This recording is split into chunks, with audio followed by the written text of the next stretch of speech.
Eu queria deixar alerta aí a galera que está passando por essa guerra da Covid, sabe? A gente está perdendo tantas pessoas amadas, queridas e é tanto susto, tanta coisa que a gente tem passado nesse tempo, né? E não foi diferente comigo, porque alguns dias atrás eu tive internado. Eu comecei a sentir muita falta de ar. Eu comecei a sentir um cansaço extremo e eu ia no médico e voltava e dizia que aquilo fazia parte da recuperação. E os dias foram passando, mas cada vez eu mais cansado, até que chegou no 10º dia, que dizem que é o crítico, né?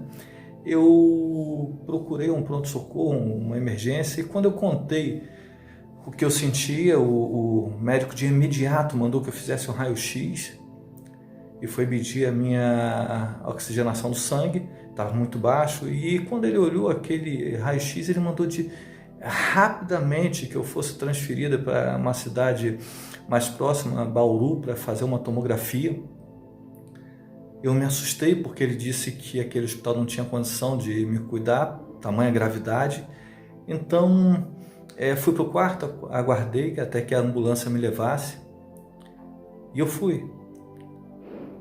Só que eu disse, eu vou retornar.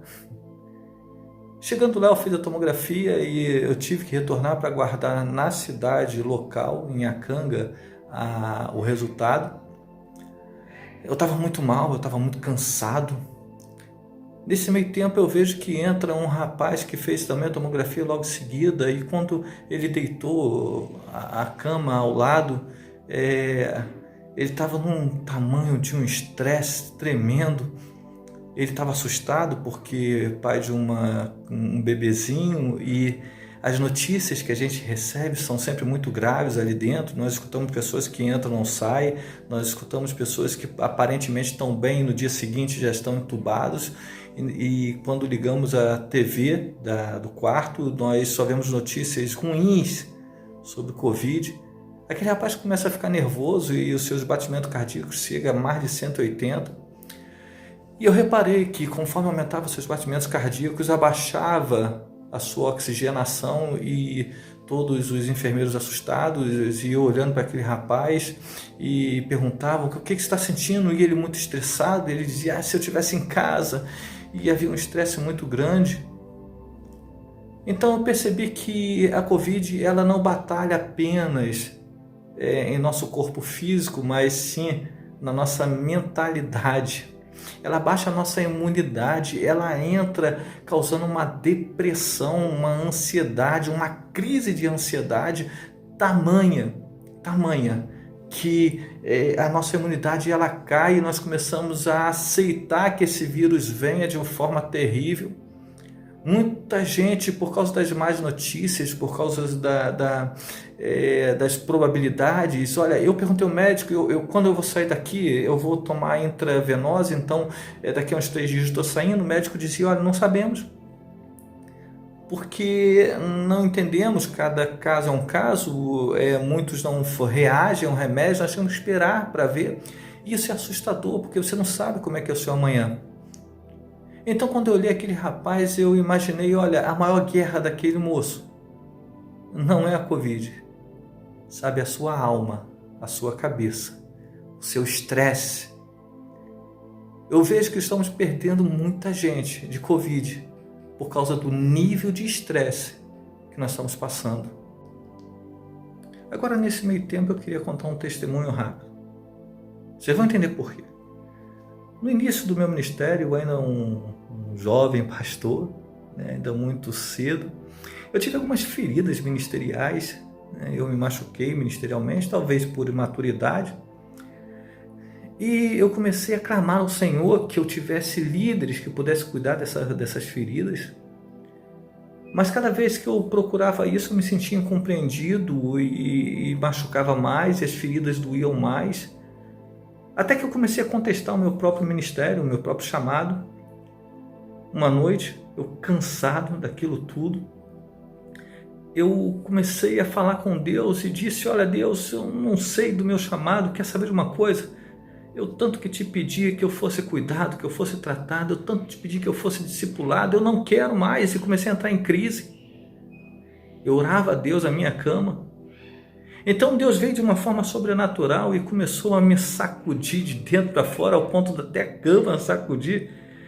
E ele dizia: porventura não sou eu quem te cubro? Eu dizia: tá, mas eu estou cansado. Então ele usava os meus próprios lábios, e quando eu ia falar que estava cansado, ele dizia assim: correrás e não se cansarás, caminharás e não fatigarás. Porventura não sou eu que te guardo? Porventura não sou eu que te chamei? Correrás e não se cansarás, caminharás e não se fatigarás. Então, cada vez que eu tentava abrir a boca, minha esposa assustada do lado, e perguntar: o que está vendo, Maurício? E quando eu olhava para ela, eu tentava falar alguma coisa, explicar que Deus estava falando comigo, mas os meus lábios só saía: correrás e não se cansarás, caminharás e não se fatigarás. Sabe, isso é uma referência a Isaías 40:31, quando diz que ele renovaria as nossas forças e nos daria asa como de águia, e nós correríamos e não nos cansaríamos, nós caminharíamos e não nos fadigaríamos. Isso era uma referência aonde que Deus estava me mostrando e dizendo: olha, eu sou contigo. Mas por que eu fiz questão de lembrar disso? É porque quando eu olhei aquele rapaz, e aquele rapaz ele estava em crises emocionais, que é exatamente esse campo de batalha que o vírus tem ganhado tanto espaço, eu comecei a tentar acalmá-lo, conversar com ele, e ele se acalmava, e coloquei no meu coração o desejo de estar orando por ele em secreto, ainda que ele não soubesse.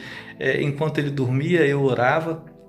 E aquele rapaz começa a se acalmar, e então eu disse: olha, perceba, à medida que baixa os seus batimentos cardíacos, os seus estresses, a sua oxigenação aumenta, você não vai precisar de oxigênio, você vai sair daqui, você está bom, você está curado. E quando chegou o resultado da tomografia, aquele jovem estava com 25% do pulmão tomado, e eu estava com 50%. Aquela notícia não era muito boa para mim, até porque eu cresci com problemas respiratórios, isso aí não seria bom. Então as enfermeiras começaram a querer me colocar no oxigênio, dizendo que o médico mandou colocar, perguntando se eu estava com falta de ar. Eu dizia que não.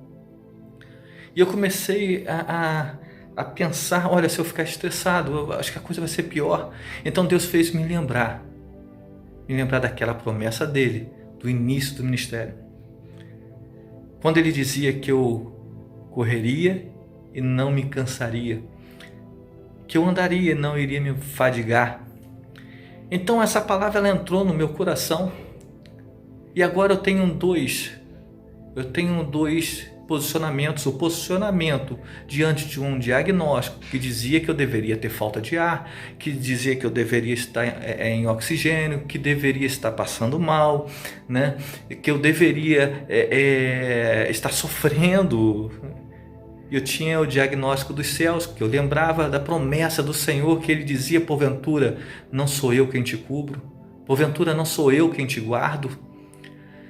E o diagnóstico dizia que eu não ia poder estar andando e caminhando, e perguntava se eu conseguia ir no banheiro, e eu dizia: não, eu vou no banheiro. Eu ia no banheiro andando, voltando e respirando excelentemente.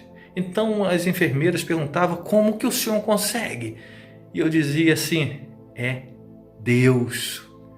Na verdade, a minha respiração estava melhor do que antes da Covid. Aqueles enfermeiros ficavam assustados e não entendiam por que aquele quarto de Covid não tinha sintomas. Tinha diagnósticos ruins, mas não tinha sintomas. O meu pulmão estava tomado 50%, mas eu não me fadigava. Entre um diagnóstico humano e um diagnóstico espiritual, você tem a sua escolha. Eu escolhi escutar o diagnóstico espiritual. Então, meu irmão, deixa eu falar uma coisa para você. Sabe, se o diagnóstico for ruim, se dizem para você que internou, não tem mais jeito, escuta a Deus, porque muitas são as vozes. Muitas são as vozes. E a sua melhora vai depender de que voz você vai escutar. Escuta a voz de Deus. Tamo junto. Somos um.